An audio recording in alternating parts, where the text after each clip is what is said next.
Assalamualaikum warahmatullahi wabarakatuh. Perkenalkan, nama saya Siti Lukuhu Roziko. Panggil saja saya Bu Lulu. Di sini saya mengampu mata pelajaran bahasa Arab. Dan kali ini kita akan belajar tentang mubtada dan khobar. Sudah pernah dengar mubtada dan khobar? Oke, mari kita mulai belajar. Nastamir. Seperti yang saya katakan tadi, kita akan mempelajari tentang mubtada dan khobar. Nah, di sini saya akan menjelaskan apa itu mubtada dan apa itu khobar. Definisi mubtada yaitu isim yang dibaca rofa yang terletak di awal kalimat. Nah, apa itu isim? Isim itu adalah kata benda. Nah, saya ulangi ya. Mubtada adalah isim atau kata benda yang dibaca rofa yang terletak di awal kalimat. Sedangkan khobar adalah lafadz atau kata yang dibaca rofa yang bersamaan dengan mubtada membentuk jumlah mufidah. Apa itu jumlah mufidah? Jumlah mufidah itu adalah kalimat yang sempurna ya, atau dalam bahasa Indonesia itu kalimat yang memiliki arti. Nah, ciri-ciri mubtada. Ciri-ciri mubtada biasanya berada di awal kalimat. Ada yang di belakang, ada yang berada di akhir kalimat, tapi lebih banyak biasanya di awal kalimat. Nah, ciri yang kedua yaitu wajib berupa isim ma'rifat. Nah, apa itu isim ma'rifat? Isim ma'rifat itu ada 6 jenis. Yang pertama isim mu'arraf bi'al. Isim mu'arraf bi'al itu seperti mad'rosatun. Nah, mad'rosatun ini adalah isim nakiroh. Tapi karena ketambahan alif lam atau bisa disebut al ketambahan mad'rosatun menjadi al-madrasatu. Nah, al-madrasatu inilah yang dikatakan isim mu'arraf bi'al. Nah, al-madrasatu ini termasuk isim ma'rifat. Yang kedua adalah isim alam. Isim alam yaitu isim yang berkaitan dengan nama.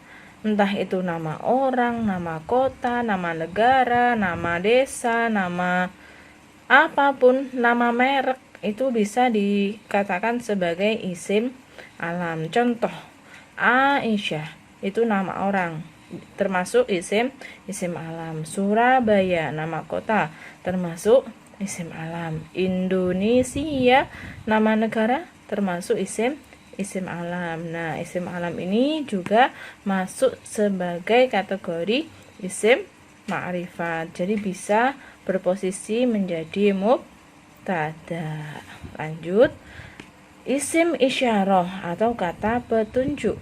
Contohnya hada, hadihi, dalika, tilka. Nah, artinya kalau hada ini laki-laki, hadihi ini perempuan, dalika itu laki-laki, tilka itu perempuan. Lanjut, isim ma'rifat yang keempat, isim domir atau kata ganti.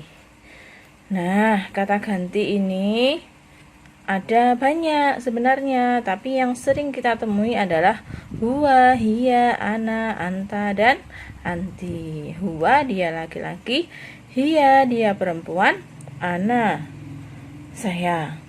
Ana itu saya, bisa saya laki-laki, bisa saya perempuan, itu sama saja, sama ananya. Anta kamu laki-laki, anti kamu perempuan. Lanjut, isim ma'rifat yang kelima, yakni isim mausul atau kata sambung. Kita sering menjumpai isim mausul ini di Al-Quran ya, seperti alladzina amanu wa amilus solihati ila akhirih. Nah, itu alladzi, alladzina, allatani, allati itu adalah isim mausul atau dalam bahasa Indonesia itu kita kenal sebagai kata sambung. Artinya sama, yang alladzina amanu yang beriman, seperti itu. Alladzi, allati sama maknanya. Ini juga termasuk isim ma'rifat. Lanjut, yang keenam, isim yang dimudhofkan kepada isim mu'arraf bi'al atau yang biasa disebut dengan istilah susunan idhofah. Contoh susunan idhofah yaitu isim isyarah, ketambahan isim mu'arraf bi'al sama dengan susunan idhofah. Contohnya kitabun. Kitabun ini isim isyarah ya. Isim nakiroh, maaf.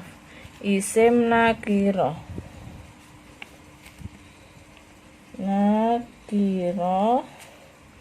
Isim nakiroh itu cirinya adalah tanwin.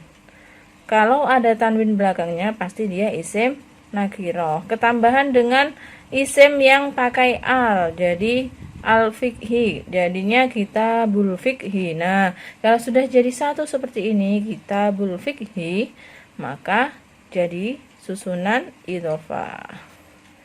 Bagaimana? Mudah kan? Tadi adalah penjelasan tentang mubtada. Sekarang khobar. Ciri-ciri khobar yaitu selalu mengikuti mubtada. Selalu mengikuti mubtada. Jika ada mubtada, pasti ada khobar. Tidak mungkin ada mubtada, tidak ada khobar. Pasti ada khobar. Begitupun khobar. Begitupun mubtada. Kalau mubtada tidak ada, khobar pun tidak ada, seperti itu. Nah, ciri yang kedua yaitu bisa berupa isim nakiroh, seperti yang Ibu Lulu jelaskan tadi, Isim nakiroh yaitu isim yang selalu memiliki tanwin di akhir hurufnya. Contohnya madrasatun, kitabun. Nah, yang un itulah yang dinamakan dengan tanwin. Lanjut, ciri yang ketiga yaitu wajib sama dengan mubtada dalam segi mudzakkar muannasnya. Nah, mudzakkar itu laki-laki, muannas itu perempuan. Selain harus sama dengan mubtada dalam segi mudzakkar atau muannasnya, khobar juga wajib sama dengan mubtada dalam segi mufradnya, tasniyahnya, jamaknya. Nah, ini jumlah ya. Kalau mufrad itu berjumlah 1, tasniyah itu berjumlah 2, jamak berjumlah 3 atau lebih. Atau bisa dikatakan jamak itu jumlahnya banyak. Seperti itu. Nah, isim nakiroh, seperti yang dulu jelaskan tadi ya, isim nakiroh adalah kata benda dalam bahasa Arab yang memiliki ciri khas selalu berharokat tanwin di akhir hurufnya. Contoh misalkan kitabun, buku, madrasatun, sekolah. Nah, ini kan kata benda, tapi dalam bahasa Arabnya penulisannya pasti di akhir huruf ada tanwin. Nah, itulah ciri isim nakiroh. Kalau fi'il itu adalah kata kerja dalam bahasa Arab. Sebenarnya ada macam-macam fi'il, tapi kalau yang berposisi sebagai khobar itu pasti fi'il mudhari'. Nah, contohnya yaktubu, menulis. Nah, itu contoh khobar yang menggunakan fi'il. Sekarang Lulu akan menjelaskan contoh mubtada dan khobar. Nah, ini contoh mubtada dan khobar. Al-faslu nadhifun. Al-faslu berposisi sebagai mubtada. Nadhifun berposisi sebagai khobar. Nah, mubtada selalu di depan dan khobar selalu di belakang, terletak setelah mubtada. Al-faslu nadhifun, sekolah itu bersih. Hanifatun mudarrisatun. Nah, hanifatun ini mubtada, dia berupa isim alam. Isim alam tadi apa, Nak? Betul. Isim alam yaitu kata atau kata benda yang berkaitan dengan nama. Lah, Hanifah ini adalah nama orang, jadi termasuk isim alam. Jadi dia sah untuk berposisi sebagai mubtada. Nah, mudarrisatun seorang guru. Tun, nah ini tuntunnya ini, tanwin ini adalah ciri khas dari isim nakiro. Jadi mudarrisatun ini berposisi sebagai khobar. Lanjut contoh yang ketiga, hiya tholibatun. Hiya ini adalah isim dhamir berposisi sebagai mubtada dan khobarnya yaitu tholibatun, seorang siswi. Dia juga berupa isim nakiro. Nah, sering kali kita jumpai susunan mubtada khobar yang menjadi mubtada itu ya seperti yang Bu Lulu contohkan ini. Contohnya isim mu'arraf bi'al, yang kedua isim alam, dan yang ketiga isim dhamir. Itu yang sering muncul dan sering kita jumpai. Bagaimana anak-anak? Mudah kan? Selamat belajar, sehat selalu. Jangan lupa untuk merangkum video ini dan di foto hasil rangkumannya, lalu silahkan di-upload di e-learning.